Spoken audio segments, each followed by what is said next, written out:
BSN में आपका स्वागत है। बीएसएन के पॉडकास्ट में आज हमारे साथ एक ऐसे मेहमान हैं जो चर्चाओं में तो रहते हैं पर विवादों में भी रहते हैं, और उनकी खासियत है बेबाक बोलते हैं, बिल्कुल डर नहीं। किसी भी टॉपिक पर, किसी भी विषय पर जहां भी उन्हें लगता है कि सामने वाला गलत है, वहां वो जमकर आवाज उठाते हैं, और इसी बेबाकी के कारण उनको लोग पसंद करते हैं। खासकर मीडिया में उनको हर वक्त हर चैनल पे उनकी डिमांड होती है। जी हाँ, ऐसे मेहमान से मैं आपको रूबरू कराने जा रहा हूं। हमारे साथ हैं सूरजपाल अम्मू। सूरजपाल जी, आपका बीएसएन के पॉडकास्ट में स्वागत है। और बिल्कुल सटीक न्यूज में आज मैं चाहूंगा कि आप बिल्कुल सटीक ही बात करेंगे। और आप अब हमारे यहाँ आए हैं। वैसे तो मैं आपसे बहुत पहले से बहुत पुराना परिचित हूँ, और मेरे दर्शकों को मैंने आपका परिचय दिया, इसलिए जरूरी था। एक परिचय मैं करना चाहूँगा जनता को, दोस्तों को और बीएसएन के चाहने वालों को। प्रदीप भाई मेरे कॉलेज के सीनियर हैं, और मैंने आपके सानिध्य में कॉलेज के अंदर शरारतें बहुत की हैं। और आज मैं, क्योंकि ये बहुत सीनियर पत्रकार हैं और मैं उनके सामने आज बैठा हूँ और शतरंज की टेबल पर बैठा हूँ, तो मेरा सौभाग्य है। और मैं अपने बड़े भाई को बीएसएन न्यूज़, बिल्कुल सटीक न्यूज़ को शुभकामनाएं दूंगा, उनकी पूरी टीम को शुभकामनाएं दूंगा। बहुत प्यारा टाइटल है, और मुझे लगता है कि जैसा आपका व्यवहार है वैसा ही आपने टाइटल रखा है, क्योंकि प्रदीप भाई का एक नाम है प्रदीप नरूला। सटीक बात करते हैं, सीधी बात करते हैं, सच्ची बात करते हैं। सूरजपाल अम्मू जी, जैसा कि मैंने अभी बताया भी कि आप भी माहिर हैं, बिल्कुल परवाह नहीं करते। जिस टॉपिक पे आपने जो कहना होता निस्संदेह कहते हैं।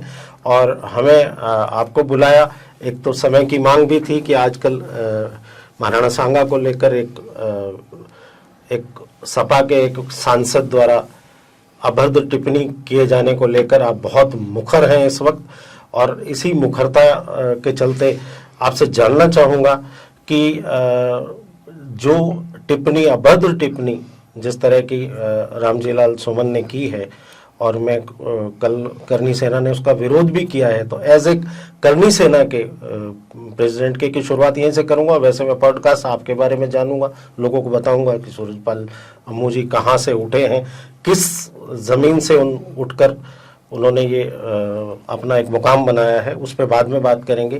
पहले इस विवाद को लेकर थोड़ी सी आपकी राय जानना चाहूँगा कि ये क्या है और किस तरीके से समाज को इससे क्या हानि पहुंच सकती है। आपने एक शब्द बोला, अभद्र टिप्पणी की है। अभद्र टिप्पणी, बेहुदा टिप्पणी, ये भी बहुत छोटे शब्द हैं। इनसे बहुत जो बुरा शब्द है वो है गद्दार।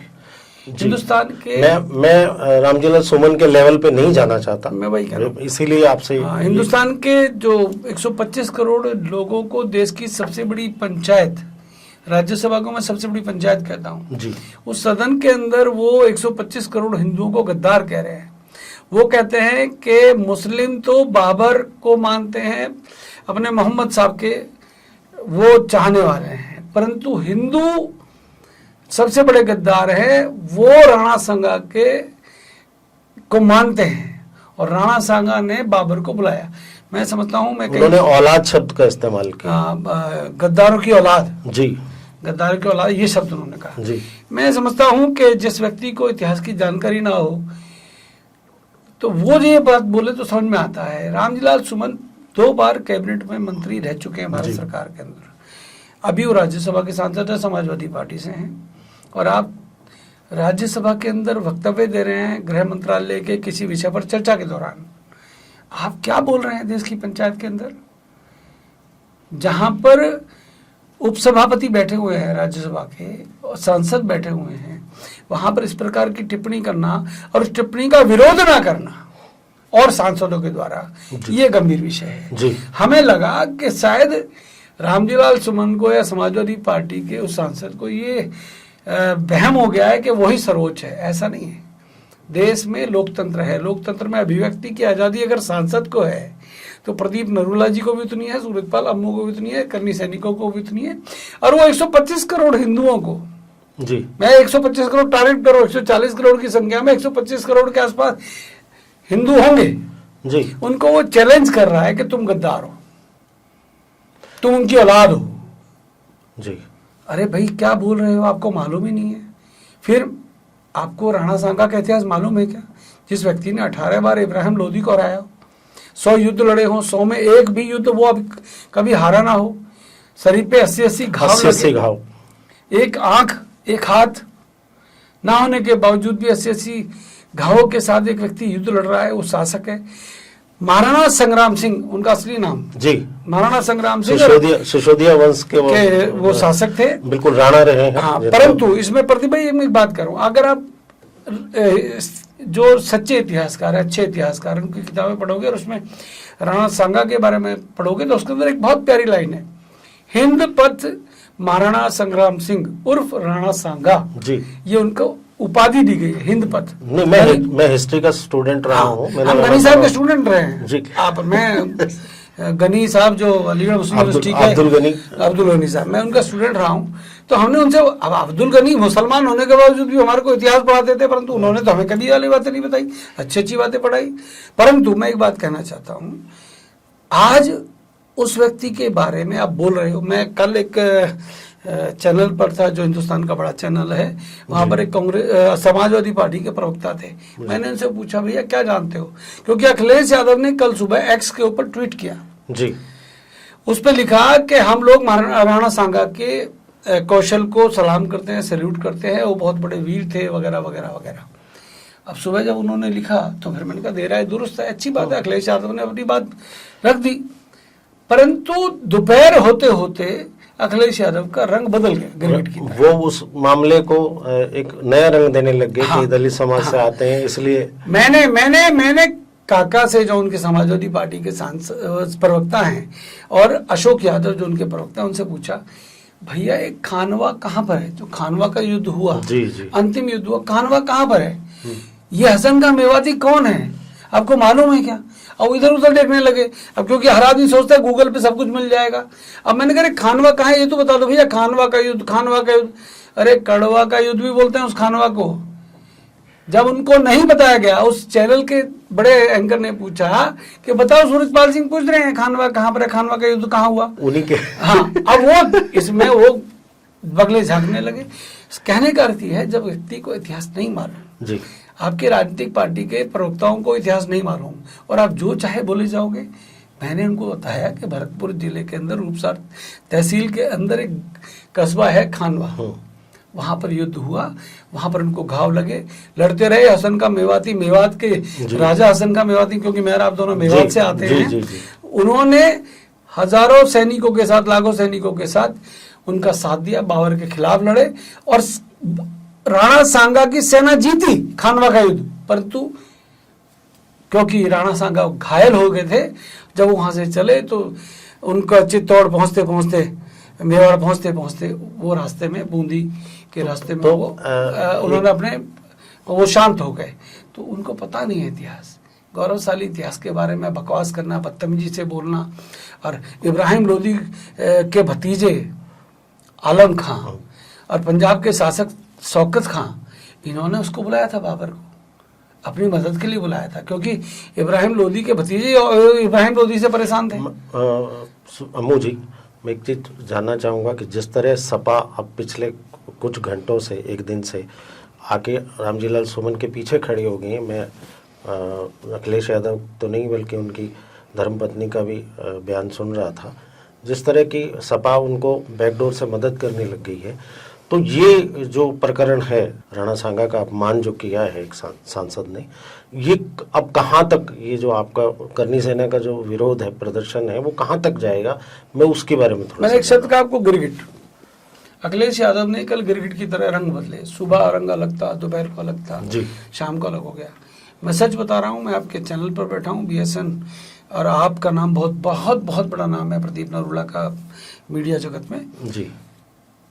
रामजीलाल सुमन दलित हैं, मुझे तो पता ही नहीं था। मुझे तो रात को जब अखिलेश यादव का स्टेटमेंट मैंने देखा कि एक दलित के घर पे हमला हुआ है, मैं आपको बता दूं, जिस करनी सेना का सूरजपाल अम्मू अध्यक्ष है, उसके अंदर दलित भी हैं, बिल्कुल है, उसके अंदर बनिए भी हैं, ब्राह्मण भी है, यादव भी है, जाट भी है, सारी जातियां हैं। मैं पिछले समय आपसे एक प्रश्न उठा, मैं पूछने वाला था, भाई करनी सेना है और वहाँ आप में तो इसमें सारे सारी सेना है। पर भाई इसमें एक विषय आया जी मेरे बच्चों के पैर तोड़ दिए गए करनी सैनिकों के ऊपर। एक बीरू सिंह है मेरा बहुत लाडला है, आजमगढ़ का रहने वाला है, करनी सेना भारत करके एक संस्था उन्होंने बनाई है, उसके चीफ हैं। वो केंद्र राणा भिवानी का ही है, हरियाणा का लड़का है। उसके सर पे 16 टाके आए हैं कल के प्रदर्शन, आगरा के प्रदर्शन। हाँ, और क्या हुआ बताता हूँ आपको मैं। और एक लड़का सनी सिंह अयोध्या का है, और आगरा के मेरे कई करनी सैनिक जो मेरी संस्था के साथ जुड़े हुए हैं उनको चोटें आई हैं। एक बच्चा दोनों पैर तोड़ दिए गए हैं उसके, वो पुलिस के लाठीचार्ज में टूटे हैं, किसी ने मारा है। लोग ओकेंद्र के ऊपर पत्थर आगे पड़ा, एक इतना मोटा पत्थर बीरू सिंह के पैरों पर आगे पड़ा, पैर फ्रैक्चर हो गया, किसी का हाथ फ्रैक्चर हो गया। कहने का अर्थ ये है क्या हुआ, शांतिपूर्ण प्रदर्शन के दौरान रामजीलाल सुमन के घर की छत से समाजवादी पार्टी के गुर्गों ने, समाजवादी पार्टी के कार्यकर्ताओं ने पत्थर बरसाने शुरू किए। जी हमारे लड़के शांतिपूर्वक तरीके से बुलडोजर कह दो, जेसीबी कह दो, उसको लेके रोड के ऊपर से निकल रहे थे, हजारों की तादाद में थे। जब पत्थरबाजी वहां शुरू हुई तो लड़के अनियंत्रित हो गए। उस दौरान पत्थरबाजी जब शुरू हुई तो लड़कों को चोटें आई, लड़कों ने आपा खो दिया। फिर उसके बाद पुलिस ने भी लाठियां भांजी। जी मैं सिंपल सी बात कह रहा हूँ, पुलिस को अपना काम करना चाहिए, निश्चित तौर पे करना चाहिए, परंतु जिस प्रकार से कल करनी सैनिकों के ऊपर लाठीचार्ज हुआ है, मैं कम से कम उसकी निंदा करता हूँ। और मैंने प्रदेश के मुख्यमंत्री योगी आदित्यनाथ जी से भी अनुरोध किया है कि पहले आप जांच कर लें। अभी सोशल मीडिया पे समाजवादी पार्टी के सांसद रामजीलाल सुमन के घर पे सैकड़ों की तादाद पर भीड़ बैठी हुई है, उनके वीडियोज आ गए, कहोगे तो मैं आपको दे दूंगा। वहां पर भीड़ आ गई, छतों पर भीड़ चढ़ गई और लड़कों के ऊपर पत्थर बरसाए। क्रिया की प्रतिक्रिया बहुत, वो मैं महाराष्ट्र में सुना था औरंगजेब वाले विषय पर, कामरा वाले विषय पर, जी वहां के उप मुख्यमंत्री कह रहे थे क्रिया की प्रतिक्रिया होती है। भैया महाराष्ट्र के अंदर क्रिया की प्रतिक्रिया हो सकती है, उत्तर प्रदेश के अंदर क्यों नहीं हो सकती है? ऐसा तो नहीं है एक देश के अंदर रोज 2 राज्यों में अलग अलग क्रिया और प्रतिक्रिया अलग अलग होगी, परंतु ये करनी सेना है। करनी सैनिकों के ऊपर पत्थर बरसाओ ठीक है, जान से मार दो कोई दिक्कत नहीं, गोली मार दो कोई दिक्कत नहीं। आज मैं एक चैनल पे देख रहा था, करनी सेना के ऊपर प्रतिबंध की मांग की। अरे मैं राष्ट्रीय स्वयंसेवक संघ की शाखाओं से निकला हुआ व्यक्ति हूँ, मैंने संघ की शाखाओं पे और संघ के ऊपर प्रतिबंध लगते हुए देखे। हम विवादी लोग हैं। हमने रज्जू भैया प्रतिबंध के दौरान जो संघ के संघ चालक थे वो हमारे घरों में आकर रहे। हम उन संगठनों से निकले हुए लोग हैं। हमें इन प्रतिबंधों से और इन चीजों से हमें ना डर था ना है, कारण के राष्ट्रभक्तों की सेना है करनी सेना। अच्छा मुझे एक व्यक्तिगत प्रश्न आपसे करना चाह रहा हूँ, प्रश्न भी नहीं क्योंकि हम पॉडकास्ट में बातचीत कर रहे हैं। जी तो सूरजपाल अम्मू का विवादों से नाता हमेशा रहा? मुझे कोई 2 विवाद बता दो, एक पद्मावत फिल्म को छोड़ दो और एक ही वाला ये आज का लेटेस्ट किसी भी कहीं भी कोई प्रकरण कहीं भी हो। अब छक्के को छक्का कहने से कोई विवाद माने तो माने भैया। अब मैंने राहुल गांधी को नालायक कह दिया, लोग पप्पू कहते हैं, मैंने नालायक कह दिया, अब फर्क है। आज एक ट्वीट किया अमित मालवीय ने, जो करने भाजपा के IT के प्रमुख हैं, वो सदन के अंदर प्रियंका जी के ठोड़ी पे हाथ लगा रहे हैं, हाथ पकड़ रहे हैं। लोकसभा के अध्यक्ष ओम बिरला ने कटाक्ष किया है कि सदन की मर्यादा को भंग ना करें। मैं इसके अंदर मैं बिल्कुल राहुल गांधी के साथ हूं। तुम अपनी बहन को कहीं ठोड़ी पे हाथ लगाओ, उनका हाथ पकड़ो, आपकी बहन है। परंतु लोकसभा के अध्यक्ष ने कहा है मर्यादित आचरण रखें। मेरे को सैदी वाली बात समझ में आई, कौन सी? मैं कहता हूं अगर कोई अपनी बहन को सदन के अंदर मिल रहा है, जुल रहा है, तो हर बात के लिए राहुल गांधी को बेचारे को टारगेट हो, उनकी दुकान में माल बचानी है। अब मैं उसी बात पे अगर विवाद हो जाए, अब इसमें मेरी गलती तो नहीं है, परंतु सच को सच कहने वाला व्यक्ति विवादित उनको लगता है जिनके ऊपर विवाद होते हैं। तो अब मुझे कह रहे हैं कि विवादित उनको लगता है, उनका विवाद से कोई नाता नहीं है। खैर ये तो अब आप तय करोगे कि विवाद सूरजपाल अम्मू जी के साथ चलता है या वो विवादों के साथ चलते हैं, ये तो आप तय करेंगे। अब बात को आगे बढ़ाते हैं कि मैं शुरू से ही जानता हूँ क्योंकि मेरे साथ मेरे जूनियर रहे हैं कॉलेज में, तो मैं एक बात जानना चाहूँगा कि ये इस तरह के जो आप बीजेपी में भी रहे, वहाँ भी आपने जिस तरह से बीजेपी को छोड़ा, तो मैं उसकी बात भी विवाद नहीं कहूंगा, क्योंकि नहीं, लोग सत्ता के लिए राजनीतिक दलों में जाते हैं। ये बावड़ा आदमी है, सत्ताधारी पार्टी डबल इंजन की सरकार को छोड़ के, राजनीति छोड़ के अपना सामाजिक कार्यों में लगा है। देखिएगा, मैं आज हरियाणा ओलंपिक का इलेक्शन है और हरियाणा ओलंपिक का अध्यक्ष नया आज हरियाणा को मिलने वाला है, सेक्रेटरी भी मिलने वाला है, एक मंत्री बनने वाले हैं, मेरे मित्र हैं, और अध्यक्ष बनने वाले हैं, वो भी गुड़गांव में रहते हैं। आप भी उपाध्यक्ष रहे हैं? मैं उपाध्यक्ष रहा हूं, मैं वर्किंग प्रेसिडेंट रहा हूं हरियाणा ओलंपिक का, मैं हरियाणा फुटबॉल का अध्यक्ष हूं, हरियाणा जिम्नास्टिक का अध्यक्ष हूं। परंतु अब ओलंपिक में, मतलब खेल में आप माहिर हैं, चाहे वो जमीन पे हो, शतरंज मैदान में हो, या फिर सर, मैं तो शतरंज का खिलाड़ी हूं। परंतु हो क्या रहा है, हरियाणा ओलंपिक में भी एक खेल है जो खेला गया है। चुप रहूंगा, बोलूंगा नहीं, कारण कि लिस्ट दिल्ली से आई है, इसलिए मैं बिल्कुल नहीं बोलूंगा। परंतु हरियाणा ओलंपिक में नव नियुक्त पदाधिकारियों को हार्दिक शुभकामनाएं। जी, तो अब मैं वही जानना चाहूँगा कि सूरजपाल अम्मू जब कॉलेज से निकले, और उसके बाद ठीक है, कॉलेज में भी आप बहुत एक्टिव रहे, लेकिन कहीं ऐसा नहीं दिखाई दिया कि इस तरह का जो आप राजनीति में अक्सर जाते हैं, वो ठीक है कि आप कॉलेज की राजनीति में भी थे, बाहर एक्टिव राजनीति में भी आए, लेकिन जिस तरह से करनी सेना, शुरू में जब करनी सेना उफान पे आई, उसके बाद आप करनी सेना से जुड़े, राष्ट्रीय अध्यक्ष भी बने, उसमें भी मुझे लगता है कि थोड़ा बहुत विवादों से आपका नाता रहा। तो मैं करनी सेना के बारे में एक बात बताता हूँ। करनी सेना एक रजिस्टर्ड संस्था है जो अंतर्राष्ट्रीय स्तर पे काम कर रही है। अमेरिका के अंदर करनी सेना अलग से है, यूएसए में शिकागो के अंदर करनी सेना यूएसए का अध्यक्ष रहता है अनिल सिंह, गोरखपुर यूपी के रहने वाले हैं जी। एक वंदना जायसवाल डडसेना, वो उड़ीसा की बेटी, छत्तीसगढ़ की बेटी है, वो जनरल सेक्रेटरी है जी। एक अनेक पदाधिकारी हैं जो अब करनी सेना वहाँ भी काम कर रही है, करनी सेना नेपाल में भी काम कर रही है, क्योंकि हम लोगों ने इस संस्था को अंतर्राष्ट्रीय स्तर पर इसको एस्टेब्लिश करना है, तो हम लोग काम कर रहे हैं। हम जाति विशेष के लिए काम नहीं करते, इतिहास और संस्कृति को बचाने के लिए काम करते हैं, सामाजिक काम करते हैं, गरीब बच्चियों की शादियाँ हों, नेत्रदान के लिए लोगों को प्रोत्साहित करते हैं, और ब्लड डोनेशन कैंप हो या किसी प्रकार के सामाजिक कार्यों में रहते हैं। परंतु ये जागरूक सेना है। हमें जब लगता है कि कहीं अत्याचार हो रहा है, कहीं गलत कोई कार्य हो रहा है, तो उसका विरोध करने में हम लोग पीछे नहीं हटते। तो हम लोगों ने अब हम लोग जमींदारों के बेटे हैं, किसानों के बेटे हैं, हम लोग खेतों में हल भी चलाया है, ट्रैक्टर भी चलाया है, खेती बाड़ी भी की है, हम लोगों ने गेहूं भी काटे हैं खेतों में, और बरसम भी काटी है, ज्वार भी काटी है, तो किसान के बेटे हैं। परंतु अब जो हमने आप लोगों से, आप हमारे कॉलेज के सीनियर हैं, ओम प्रकाश धनखड़ के साथ, विनोद तावड़े के साथ, मल्लिका नड्डा जी, जेपी नड्डा जी जो भाजपा के राष्ट्रीय अध्यक्ष हैं, उनके साथ मैं विद्यार्थी परिषद में रहा हूँ जी। मेरे अनेक मित्र आज केंद्र में मंत्री हैं जी। कई मंत्री ऐसे हैं जो मेरे बिल्कुल बहुत प्यारे मित्रों में से हैं। मैंने लखनऊ से शाह पीजी कॉलेज से लॉ की है, और YMD से मैंने 1 साल में 9वीं पढ़ा हूँ। तो हम लोगों ने जमीनी स्तर पे काम ज़्यादा किया है, तो हमें मालूम है एक्चुअल में समस्या कहाँ पर है। एयर कंडीशन में बैठ के राजनीति करने अलग बात है, बैठ के ईटिंग मीटिंग सीटिंग वाले लोग हम हैं नहीं। 37 साल भाजपा में भिन्न पदों पर रहा हूँ, परंतु मुझे ऐसा लगता है कि राजनीतिक दल में वही व्यक्ति कामयाब होगा जिसको टिकट लेनी है, चुनाव लड़ना है, पद चाहिए। अपने को ना पद चाहिए थे, ना टिकट लेनी थी, ना भाजपा से मेरा कभी कोई वो रहा। हम लोग मनोहर लाल जी जब संगठन मंत्री थे प्रदेश के, उनसे हमने बहुत कुछ सीखा, और उन्हीं के सिखाए हुए संगठन की जो तरीका था उसको हमने अपने जीवन में अपनाया भी। ओम प्रकाश धनखड़ बहुत अच्छे संगठन करता है, उन्होंने कभी हमारे को नकारात्मक बात नहीं बताई, ना सिखाई, तो उन लोगों के साथ हम लोगों ने बहुत कुछ सीखा।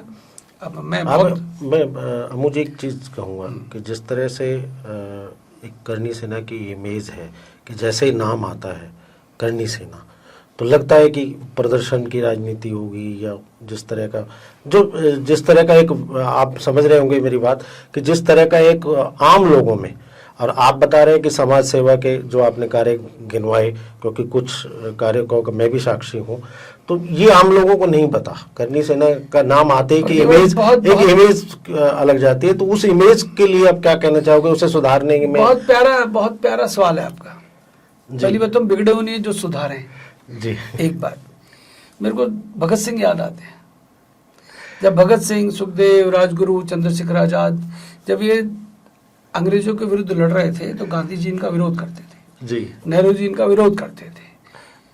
और उनकी रणनीति में और गांधी जी की, क्योंकि गांधी जी तो अहिंसा के पुजारी थे, बिल्कुल बिल्कुल हैं, और नेहरू जी को प्रधानमंत्री बनना था देश का बंटवारा करके। जी, जी। अब वो जो भगत सिंह टाइप के लोग थे, राजगुरु सुखदेव टाइप के लोग थे, जिन्होंने शहादत दी थी, जिनको कुर्सी से मतलब नहीं, 23 मार्च को उन्होंने उनका शहीदी दिवस मनाया है। जी। हम लोगों को उस समय भगत सिंह को गांधी विरोध करते थे, नेहरू विरोध करते थे, कांग्रेस वाले विरोध करते थे। तो हम लोग वही आप कहना चाहते हो कि उदारवादी आज भी आपका विरोध करते हैं? हम कुछ और कह रहे हैं, हम जिंदा शहीद हैं, हम जिंदा शहीद हैं, हम जिंदा लोग हैं। हम लोग संगठनों की, राजनीतिक दलों के तलवे चाटने वाले, गुलामी करने वाले लोग नहीं। लेकिन माना तो ये जाता है कि करनी सेना बीजेपी के नंबर 2 के हैसियत से काम करती है। मैं देश के प्रधानमंत्री का सम्मान करता हूँ, वो मेरे देश का प्रधानमंत्री, इसने विश्व के अंदर हिंदुस्तान का गौरव बढ़ाया है, जी। क्यों ना करूं प्रशंसा। नायब सैनी मेरे मित्र हैं, संगठन में अनेक वर्ष मैंने उनके साथ काम किया है, सौम्य है, व्यवहार कुशल है, मीठा बोलते हैं, जब बोलते हैं तो फूल झड़ते हैं। उससे पहले मनोहर लाल जी मुख्यमंत्री थे, मैंने कभी तारीफ नहीं की मनोहर लाल जी की, मेरे गुरु थे, परंतु मनोहर लाल जी कभी किसी हंस के बात नहीं करते थे, हंसते भी तो लगता था झूठ मूठ हंस रहे हैं। केंद्रीय मंत्री भूपेंद्र यादव मेरा मित्र रहा होगा मंत्री, बन गया होगा मंत्री, हमें फर्क नहीं पड़ता। परंतु सुनिएगा, मैं नायब सैनी की तारीफ कर रहा हूँ। अनिल विज, मुझे पता है अनिल विज की अपनी राजनीति, मेरे मित्र हैं। ओम प्रकाश धनखड़ की अपनी राजनीति, वो मेरे मित्र हैं। एक्चुअल में अपने व्यवहार को, अपनी पहचान बनाना, ये भी एक योग्यता है जी। नहीं, नायब सैनी जैसा किसान का बेटा मैं सूरजपाल, आज प्रदेश का मुख्यमंत्री है, मेरे को प्राउड होता है, मेरा दोस्त मैं मुख्यमंत्री। सूरजपाल लम्बू जी का इसी बात का कायल हूँ कि उन्होंने यहाँ बैठे बैठे हर एक केंद्रीय मंत्री, पूर्व मुख्यमंत्री रहे कि भी उन्होंने कह दिया कि उनका व्यवहार कैसा है, और एक तरफ दूसरे मुख्यमंत्री का भी कह दिया कि अच्छा, मैं एक बात बताता हूँ प्रदीप भाई, देखो पॉडकास्ट पे जानी चाहिए वाली बात। एक व्यक्ति केंद्र में मंत्री बन गया, कुछ दिन पहले वो सोना के अंदर प्रॉपर्टी डीलरी करता था, अब उसने बहुत पैसा कमा लिया होगा। मैं उन दिनों को याद करता हूँ, जो फीता लेके मेरे पीछे पीछे घूमता था, जमीन नापता था। अब वो मंत्री बन गया, वो ये कहे कि मैं मंत्री हूँ और अम्मू तू एक आम आदमी है, तुम होगा भैया मंत्री। मैं तो उसको जानता हूँ जो मेरे घर के बाहर बैठा रहता था और जो फीता लेके जमीनें नापता था, प्रॉपर्टी डीलरी करता था। अब उसका मेरे से सम्मान आप कराओगे क्या? वो चमचागिरी करके मंत्री बन गया होगा, मुझे फर्क नहीं पड़ता। परंतु मैं देश के गृह मंत्री अमित भाई शाह का सम्मान करता हूं, जिसने गुजरात को दंगा मुक्त कर दिया। मैं देश के गृह मंत्री का सम्मान करता हूं, जिसने भारतीय जनता पार्टी के सैकड़ों जिलों में कार्यालय स्थापित कर दिए। मैं धन्यवाद करता हूं जेपी नड्डा का, देश के प्रधानमंत्री का, क्योंकि मैंने इसी आपके इस कार्यालय के जस्ट बराबर में, जहां पर 125 रुपया 75 रुपए महीना किराए पर हम 2 कमरे के भारतीय जनता पार्टी के कार्यालय में सीताराम सिंगला जी के साथ बैठा करते थे। हरवंश गांधी जिला अध्यक्ष होते थे, तिलकराज जी जिला अध्यक्ष होते थे, अनुराधा शर्मा जिला अध्यक्ष होती थी, आप लोग भी आते थे पत्रकार साथी बनकर। हम लोगों ने उस वक्त की भाजपा देखी है, इसलिए भाजपा से, देश के प्रधानमंत्री से उस वक्त की भाजपा जो आपने देखी जी, और आज की भाजपा आज जो देख रहे हो, क्या डिफरेंस है अम्मू की नजर से? अम्मू की नजर से गुड़गांव का मेयर का जो पद गया है राजरानी मल्होत्रा को, थैंक यू बीजेपी। कारण कि तिलकराज मल्होत्रा बहुत साधारण व्यक्ति हैं, संघ के स्वयंसेवक हैं और बिल्कुल निस्वार्थ समर्पित परिवार है। ऐसे व्यक्ति को मेयर बनाना भाजपा का बहुत बड़ा निर्णय है। गुड़गांव का एक ऐसा व्यक्ति एमएलए बना है, मुकेश पहलवान, बिल्कुल देसी आदमी है, पहलवान, बिल्कुल सीधा साधा सिंपल आदमी, कोई रगड़ा नहीं, कोई झगड़ा नहीं। आज वो यहाँ का एमएलए, एक साधारण कार्यकर्ता भाजपा का एमएलए बन गया। राव नरवीर 4 बार मंत्री बनने वाला वो मंत्री जो बेबाक है, जो अपने क्षेत्र के अंदर विकास कार्यों के लिए जाना जाता है, वो सूरजपाल लम्बू की तरह कुछ ज्यादा बेबाक नहीं है? होना चाहिए ना। राव नरवीर सिंह बड़े अच्छे आदमी है, डेवलपमेंट को चिंता करते हैं और जो सच बात कहनी होती कह देते हैं। अब मेरा एमएलए है सोना से, तेज पालता हूँ, और पहले भी सीधा सा था, आज भी सीधा सा है। अब उसके लिए ना आप नेगेटिव बोल सकते हो ना कुछ और बोल सकते हो, सज्जन आदमी, सीधा आदमी है। तो ऐसे ऐसे कार्यकर्ताओं को भाजपा ने सम्मान दिया है, एक साधारण कार्यकर्ता प्रदेश का मुख्यमंत्री बना है, तो निश्चित तौर पे भारतीय जनता पार्टी में रहा, 37 वर्ष रहा। तो जिस तरीके से सूरजपाल लम्बू भारतीय जनता पार्टी की कार्यों की सराहना कर रहे हैं और उन्हें बता रहे हैं कि वो कार्यकर्ता का सम्मान करती है, तो आने वाले दिनों में क्या हम सूरजपाल अम्मू को फिर भाजपा में? मैं राजनीतिक क्षेत्र में नहीं रहने वाला, मेरे बस की अब ये राजनीति चमचागिरी चापलूसी और ईटिंग बीटिंग सीटिंग वाला सिस्टम है नहीं, क्योंकि मेरे बहुत नजदीकी मित्र है पिंटू, देखो संतराम त्यागी का बेटा है, संतराम जी हमारे साथ राजनीति करते थे। देखो गुड़गांव में भी पिंटू, मेवात में भी पिंटू। नहीं, मैं कुछ वो चलो वो तो पिंटू मेरा रिश्तेदार है सुरेंद्र तो परंतु इस पिंटू त्यागी को जिसका नामकरण हमारी गोदी में हुआ, आज वो भाजपा का जिला अध्यक्ष बना है। सुरेंद्र मास्टर प्रहलाद जी के बेटे आपके गांव के हैं, जिनको आप पिंटू कह रहे हो, वो परिवार जिन्होंने संघ के लिए, जिन्होंने मेवात के अस्मिता को बचाने के लिए अपने प्राण न्यौछावर करने तक भी वो परिवार नहीं चूका, ऐसे व्यक्ति को भारतीय जनता पार्टी जिला अध्यक्ष बना रही है। तो निश्चित तौर पे भाजपा में संगठन की मजबूती तो उस दिखती है कि वो कार्यकर्ता का सम्मान नहीं। अब इस विवाद को लेकर जो अभद्रता एक सांसद ने की है, राज्यसभा सांसद ने सपा के, उसको लेकर करनी सेना अब क्या नीति बना रही है? कि क्योंकि मैंने कहीं पढ़ा या सुना है कि करनी सेना चाहती है कि वो अपने शब्द वापस लें और माफी मांगे देश से। मैं आज पूरे दिन चैनलों पर रहने वाला हूं और मैंने भी एक चैनल पे देखा है, उसकी बाइट भी सुनी है कि मैं और वो अभी उपसभापति से पता नहीं सभापति से मिले हैं राज्यसभा के माननीय धनखड़ साहब से, तो उन्होंने कहा है कि मेरे को सुरक्षा दी जाए, मैं अपने शब्दों पे कायम हूं और मैं अपने शब्दों पे कायम रहूंगा, परंतु मेरा किसी जाति विशेष को कष्ट पहुंचाने का मकसद नहीं था। परंतु इसके जवाब में करनी सेना का जवाब बीएसएन के ऊपर मैं दे रहा हूं, भैया बकरे की मां कब तक खैर मनाएगी? तुम माफी मांगोगे नहीं और हम तुम्हें तब तक छोड़ेंगे नहीं जब तक तुम माफी नहीं मांग लेते, पहली बात। दूसरी बात, तुमने सुरक्षा मांगी है, हमें तुम्हारी सुरक्षा की चिंता है। अब करनी सेना को तुम्हारी सुरक्षा की चिंता है। मैं करनी सेना को बीएसएन के माध्यम से रिक्वेस्ट कर रहा हूं, जब भी जाओ फूल की माला लेके जाना। कल जूते की माला लेके गए थे, नहीं, सांसद है, सम्मान करना पड़ेगा। अब फूलों के अंदर कांटे भी होते हैं, संभाल के जाना, लग ना जाए। दलित सांसद है, SC एक्ट लग जाएगा। तो रामजीलाल सांसद का सम्मान करेंगे, दिल से करेंगे, परंतु माफी तो सांसद महोदय मांगनी पड़ेगी। नहीं मांगोगे तरीके करनी सेना को आते हैं कैसे माफी मंगवानी है, क्योंकि अखिलेश यादव को कल शाम को कैसे याद आया कि रामजीलाल सांसद दलित सांसद है। हम लोग एक बात करके बात खत्म करूंगा, रामजीलाल जी अगर आप वाल्मीकि समाज से आते हैं तो मैं लव और कुश का वंशज हूं। मेरी माता सीता ने लव और कुश को भगवान वाल्मीकि के घर में जन्म दिया है और मैं उसी वाल्मीकि के आंगन में खेला कूदा पड़ा लव और कुश की औलाद हूं, तो मुझे कोई चिंता नहीं है। आप लोग अपने काम करो, परंतु गलत रामजीलाल सुमन के बेटे ने SC एक्ट की एक FIR दर्ज कराई है जो बिल्कुल आगरा में गलत है। उसका विरोध करनी सेना करती है, क्योंकि SC एक्ट का, SC ST एक्ट का मिसयूज अगर सांसद और सांसद के पुत्र करेंगे तो निश्चित तौर पे ये पूरे हिंदुस्तान को दुख हो।